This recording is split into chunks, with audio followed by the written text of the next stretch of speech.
प्रतिदिन की भांति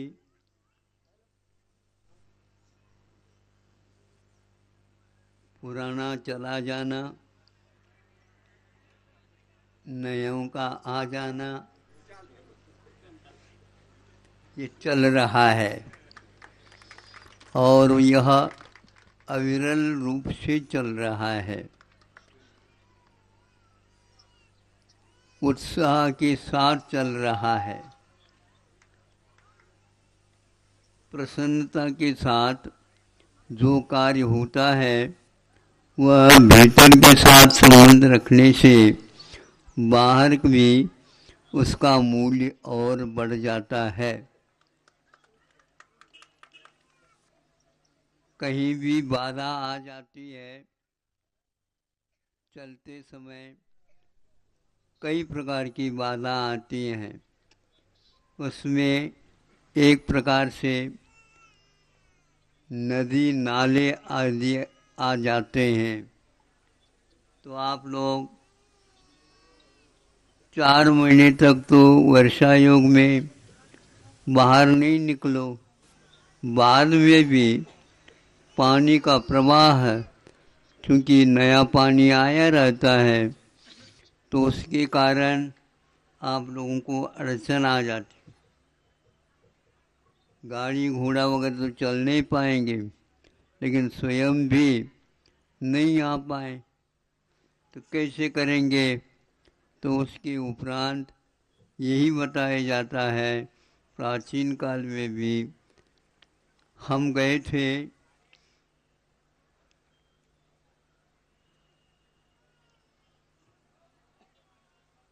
कौन सा छत्तीसगढ़ में रुआ बंदा है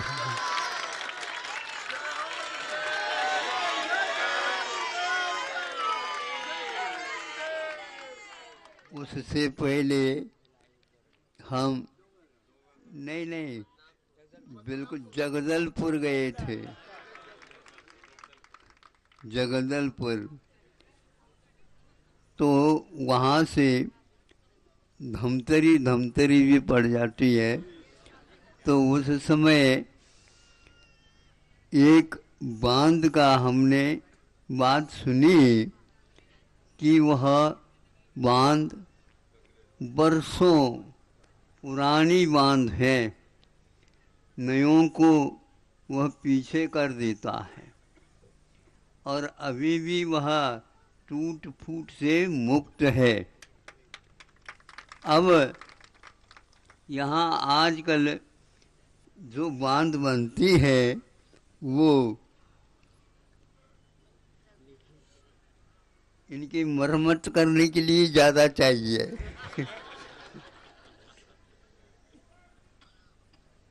जो शुरुआत में वस्त्र पहनता है और बहुत जल्दी यदि फटने लग जाता है तो क्या करें, नया अभी खरीद नहीं सकते तो ठिकरा लगा दो, हैं? हाँ, तो आजकल के जितने भी चीज़ें हैं वे अतीत काल में जो होते थे उसके साथ इनका तालमेल नहीं होता है। उस बांध को अभी तक रिपेयरिंग करने का अवसर ही नहीं आया। और ये ध्यान रखना, सीमेंट है, पत्थर है, आदि आदि के द्वारा वह बंधा हुआ नहीं है। फिर काय का महाराज, तो वह मिट्टी के बांध है। ये तो मिट्टी है, मिट्टी में कैसे टिकेगी? मिट्टी ही धरती टिकती है, बाकी जितने भी उखड़ जाते हैं। वहाँ उसके साथ एक प्रकार से घास जो है, घास लगाया गया तो कभी भी मिट्टी को नहीं छोड़ता और जल को वह घास बाहर बहा देता है। ऐसा ही जीवन में होना चाहिए। बाधाएं कई प्रकार की आती हैं, किंतु कुछ ऐसी बाधाओं का रोकथाम करने के लिए भी इस प्रकार किए जाते थे। तो रुआ बांध और उसी बांध के साथ आप तुलना भी नहीं कर सकते। काम तो रुआ बांध, वहाँ भिलाई भी है, दुर्ग भी है, और उसका संबंध राजनांदगांव के साथ भी है, और एक प्रकार से रायपुर का भी है। लेकिन ये तो हो गया व्यवहार की अपेक्षा से, गृहस्थों की अपेक्षा से। वहाँ पर चंद्रगिरी भी विद्यमान है।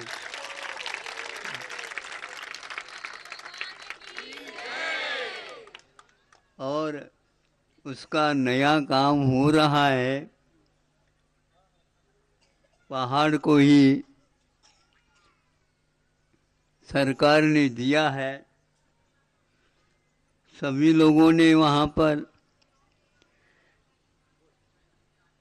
पहले से क्षेत्र होंगे, उसके साथ साथ नए भी क्षेत्र जुड़ते गए। बौद्धों का भी यहाँ पर हुआ है और सिखों का भी हुआ है।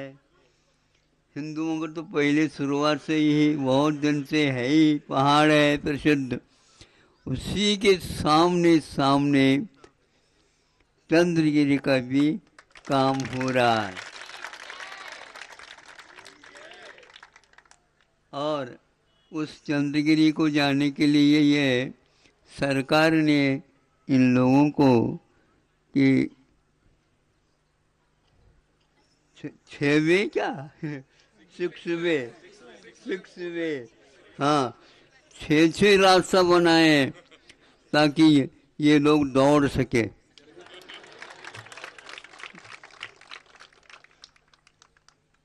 रास्ता तो बहुत सुगम बनाया है, लेकिन सब लोग गाड़ी चलाते हैं, और हमने भी देखा हमारी गाड़ी चलती है क्या नहीं।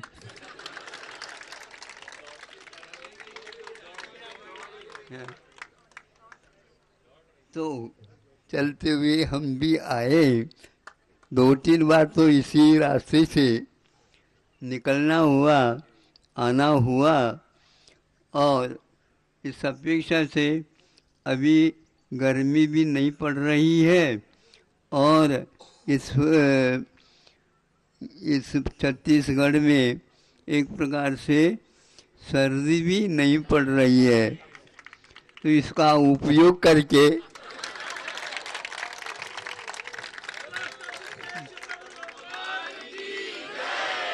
सर्दी से भी बच गए और गर्मी से भी बच गए। लेकिन आप लोग इस प्रकार बच नहीं सकते।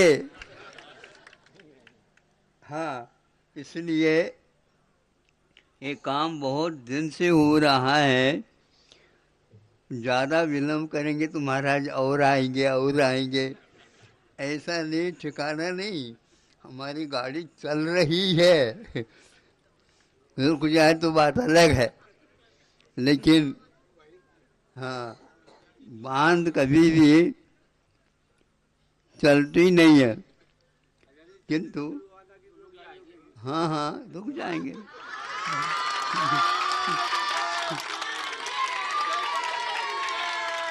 हाँ ठीक है, बहुत सारे लोग आए हैं, ना भी कहे जे तू हाँ कह रहे हो। बहुत अच्छा। इन बाधाओं को दूर करते हुए और जिसके लिए आवश्यकता है पानी की, उसकी पूर्ति बरसों से वह कर रहे हैं। भाव गर्मी वहाँ पर बहुत पड़ती है, किंतु वहाँ पर बांध बना है, उसके कारण पानी का इतना संग्रह हो गया है, बहुत संग्रह है। लेकिन वह संग्रह एक प्रकार से वहाँ के तापमान को नीचे की ओर लाने के लिए किया गया है। चारों तरफ से परिक्रमा लगा करके देखने से लगता है वहाँ पर हरियाली भी लगाई गई और पानी का भी प्रबंध होने से वहाँ पर जो भट्टी चलती है लोहे के और धातुओं के, उसका भी तापमान नीचे आ जाए इसलिए किया गया है। इसी प्रकार आप लोगों को भी संग्रह तो करना चाहिए, लेकिन उस संग्रह से संग्रहणी बीमारी नहीं होना चाहिए। समझ रहे हो? संग्रहणी भूमि जो व्यक्ति संग्रहणी बीमारी से ग्रसित होता है वो भोजन तो बहुत करता है लेकिन काम कुछ कर नहीं सकता। उस प्रकार नहीं करना, किंतु अपनी योग्य कार्य को करते हुए संयम अपनी योग्यता के अनुसार रखते हुए आगे बढ़ना चाहिए, ताकि धार्मिक कार्यों का अनुष्ठान भी यथावत जैसे पूर्वजों ने किया है वैसे ही आप भी करते रहे। पहले राजा होते थे, आज आप लोग राजा बना करके उनसे काम लेते हैं, क्योंकि अब सामने जयंती आ रही है। जयंती की नहीं, 26 जनवरी, हाँ, तो उसके पूर्व में ये सुभाष जी एक बहुत बात अच्छी पढ़ने के लिए मिली थी इनसे कि जब संघर्ष में थे ये और एक प्रकार से सेना का निर्माण इन्होंने भारत के लिए किया था। संघर्षशील रहता है इनका जीवन। ये इतने बुद्धिमान थे, ये आप लोग शायद अनुमान नहीं लगा पाते। 3-4 व्यक्ति ही केवल उस समय के कलेक्टर बनते थे। उनको IPS नहीं, IAS,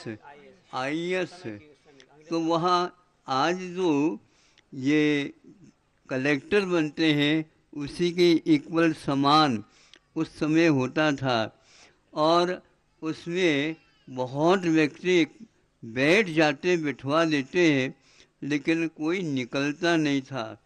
उनमें से एक मोरारजी देसाई निकले थे, और ऋषियों में वहाँ ऋषि महर्षि, हाँ, विवेकानंद नहीं, दयानंद नहीं, सरस्वती नहीं, अरविंद, महर्षि अरविंद, हाँ हाँ, वो बंगाल के थे, बंगाल के, ये भी बंगाल के थे। तो वहाँ वह भी निकल गए, नेहरू नहीं निकल पाए। सुभाष जी तो यूं अधिकार रूप लेकर के ही निकल गए थे, किंतु ये तीनों ने उस पद को पाने के उपरांत भी पूछा इससे क्या क्या बन सकता, क्या क्या बन सकता। हाँ, ये भी बन सकते, ये भी बन सकते, ये भी बन सकते। क्या इसके माध्यम से वाइसराय, हाँ, बन सकते क्या? नहीं, नहीं बन सकते। आप नहीं है, ये ले दो आप। इस्तीफा नहीं, हमने स्वीकार ही नहीं किया। लड़ करके प्राप्त करके फिर बाद में इस्तीफा दिया जाता महाराज। ये तो हमें आवश्यकता नहीं, इसकी कोई आवश्यकता नहीं।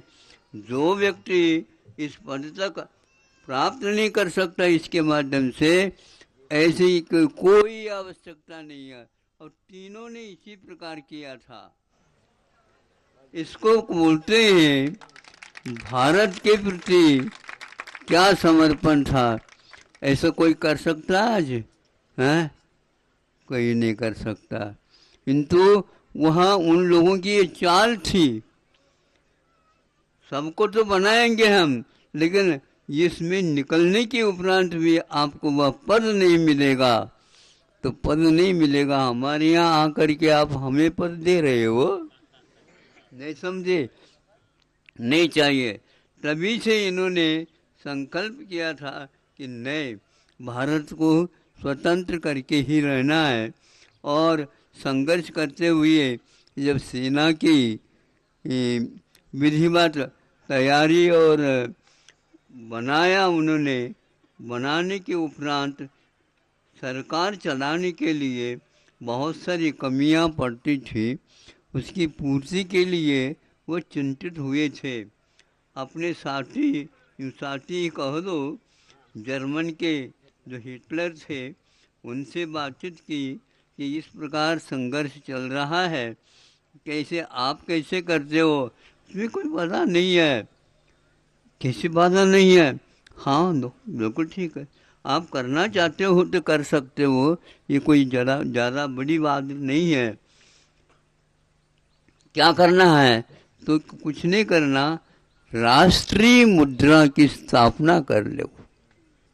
राष्ट्रीय मुद्रा, ये आप लोग तो लोन लेते हो, नहीं समझे?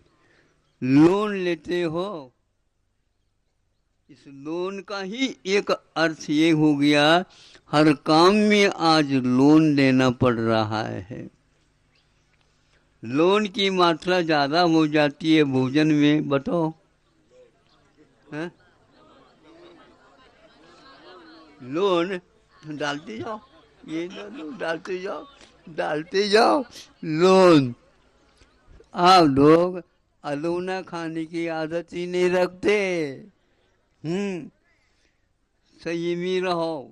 वह सुभाष जी ऐसे संयमियों में एक थे। हम लोन नहीं लेंगे, किंतु ये बहुत अच्छा मंत्र मिला हमें, हमने राष्ट्रीय मुद्रा बनाएंगे और उसके माध्यम से जलाएंगे। इतिहास पढ़ने से ये ज्ञात होता है, पढ़ा और सुना भी था, दोनों बातें आपके सामने रखता हूँ। उस समय, आज तो 2000 का नोट छपते हैं तो कहीं कहाँ रखे। सुभाष चंद्र जी ने, सोचो विचार करो, कितने वह क्रांतिशील और स्वाभिमानी व्यक्ति थे। ऐसे व्यक्तित्व तो बहुत दुर्लभ होते हैं। तो उन्होंने 1 लाख रुपए का एक नोट बनाया था। किसी को मालूम है? कई लोगों को सुभाष को ही मालूम नहीं। हाँ, सुभाष का अर्थ होता है सुस्तु रूपेण भाति प्रज्वलति। वह इस प्रकार चमकीला तारा था और उसके माध्यम से इसने कर लिया। लेकिन उस संघर्ष में कहाँ तक ये सफल हुए, आपको इतिहास पढ़ने से ज्ञात होगा। संघर्ष करने वाले व्यक्ति ऐसे भी होते हैं, राष्ट्र को स्थापित करके और उसके ऊपर कोई भी आपत्ति आती है उसको दूर करने के लिए ऐसे महत्वाकांक्षा रूप कार्य करने में भी हिचकिचाते नहीं थे। ऐसे व्यक्तियों के नींव पढ़ने से ही भारत को आज स्वतंत्रता का अनुभव करना पड़ रहा है, अनुभव हो रहा है।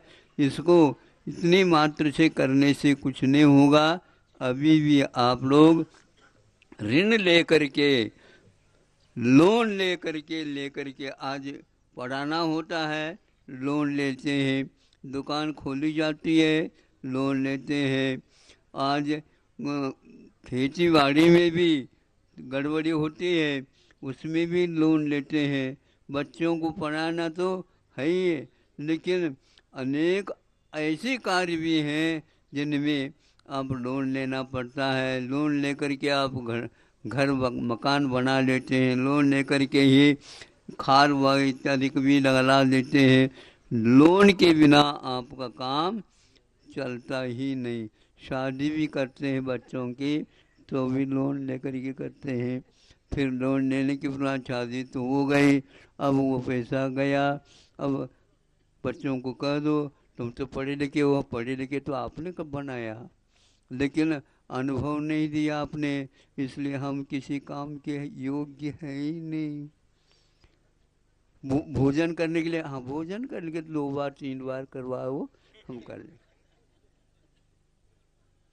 आज स्थिति ऐसी है, इसलिए माता पिताओं के लिए आज बहुत संघर्ष करना पड़ रहा है। इसी संघर्ष को दूर करने के लिए इन्होंने एक अपने अपनी ही माँ को एक लिखा हुआ पत्र है, वो पठनी है। एक आध पत्रिका पत्र आपको मिलेगा, उसको पढ़िए तो आज निश्चित रूप से पढ़े लिखे जितने भी बच्चे हैं, भीतर भीतर उनको अनुभव होने लग जाएगा हमारा कर्तव्य क्या है देश के प्रति। और देश में यदि इस प्रकार के जो हवा चली जाएगी, निश्चित रूप से देश में जो धर्म है, संस्कृति है और अपनी आत्मा का कर्तव्य है, वो सारे सारे आपको समझ में आने लग जाएगा। आज नहीं आ रहा, हर कार्य में आपको आंखों में पानी आता है।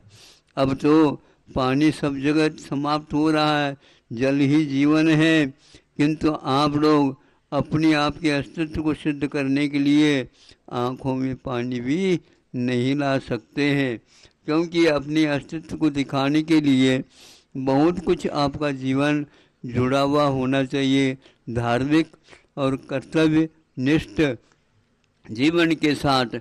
इसलिए आज ज़्यादा न कह करके हमारा जो आज अहिंसा तत्व बचा है, वह केवल स्वतंत्रता होने के कारण ही बचा है।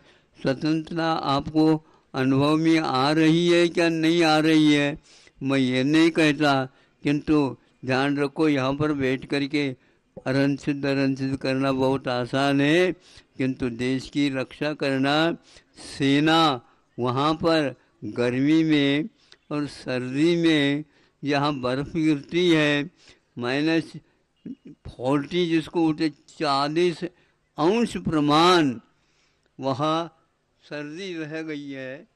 कितनी वहाँ पर कुछ भी खाने पीने यहाँ आप लोगों के नहीं चलते। पापड़ भेज दो टिन की भांति, वह बजने लग जाएगी, कोई खा नहीं सकता। वहाँ पर भी रहते हैं और ऐसी सेना की स्थापना उन्होंने सर्वप्रथम की थी। उसके कारण आज लोग आप यहाँ पर धर्म ध्यान कर रहे हैं। अहिंसा का यदि पालन हो रहा है, उनके वजह से हो रहा है, इसलिए उनके बारे में भी आप सोचो। घर में एक बच्चा यदि कमाऊ नहीं निकलता तो भगवान हम कैसे पेट भर दें इसके, हमारा तो काम हो जाएगा, इसका कैसा होगा। तो आज 1.5 अरब 150 करोड़ तक भारत की आबादी जनसंख्या हो गई है। इसको सब कुछ व्यवस्थित रूप देने के लिए रात दिन यहाँ पर लोग लगे हैं जो राष्ट्र के प्रति समर्पित है, किंतु जो व्यक्ति केवल लोन की ओर चिल्ला रहा है वह ठीक नहीं कर रहा। आज इतना एक तो भूल गया, कोई भी चुनाव के लिए खड़ा हो जाता है तो भी लोन के माध्यम से ही खड़ा होता, तो आपको क्या लोन मिलेगा और स्वयं के लिए क्या लोन मिलेगा, आप ही सोच सकते हैं। हर काम भारत में लोन के माध्यम से हो रहा है, इसलिए यह चिंतनीय ही नहीं, बहुत ही खेदजनक है। इसको पूर्णतः दूर करके कर्तव्यनिष्ठ जीवन बनाने के लिए, आत्मीयता को जागृत करने के लिए परस्पर उपग्रहो जीवानाम, यह सूत्र जैनाचार्यों ने दिया है। अहिंसा के बिना यह आप यदि अहिंसा का पालन कर रहे हैं तो परस्पर मैत्री भाव रखे बिना ये बन नहीं सकता। इसलिए सामान्य रूप से सभी के साथ मैत्री भाव रखते हुए आगे आपको कर्तव्यनिष्ठ और बनना है। अहिंसा परमो धर्म।